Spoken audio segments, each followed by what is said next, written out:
कुठल्या अनुमती सोबत? स्वातंत्र्य सैनिकाचं अस्तित्व नाही. देशाच्या स्वातंत्र्य चळवळीचा जो इतिहास आहे, देशाच्या स्वातंत्र्य चळवळीमध्ये जे शहीद झाले, त्यांनी त्या लढ्यामध्ये योगदान दिलं, तो लढा किती गौरवशाली होता, तो स्वातंत्र्य चळवळीचे लढा संपवण्याचा, त्याचा इतिहास नष्ट करण्याचा प्रकार या सरकारकडनं होत आहे. गेल्या 10 वर्षापासून ते दिसत आहे आम्हाला.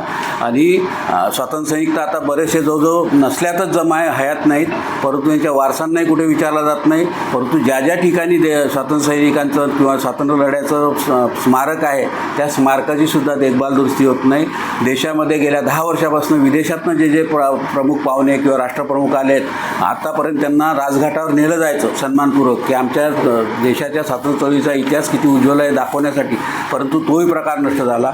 जिल्ह्याच्या ठिकाणी जिथे जे स्वातंत्र्य सैनिकाचे स्मारक आहे किंवा शहीद स्मारक आहे, त्याची दुर्दशा होत आहे.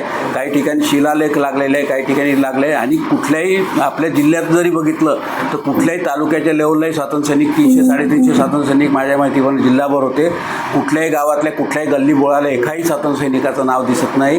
आता तर इतकं दुर्लक्ष होत चाललं की वारसांचं तर विचारणं सोडूनच द्या, की त्यांच्याबरोबर ते संपले, त्याच्यावर त्यांची जबाबदारी संपली असं शासनाचं धोरण या ठिकाणी दिसतं. 15 ऑगस्टला 26 जानेवारीला कुठेतरी तो चळवळ जिवंत राहिली पाहिजे. एकंदरीत आमचा आरोप असा आहे की देशाच्या स्वातंत्र्य चळवळीचा इतिहास मिटवण्याचा प्रकार हा सरकारकडनं केला जात आहे.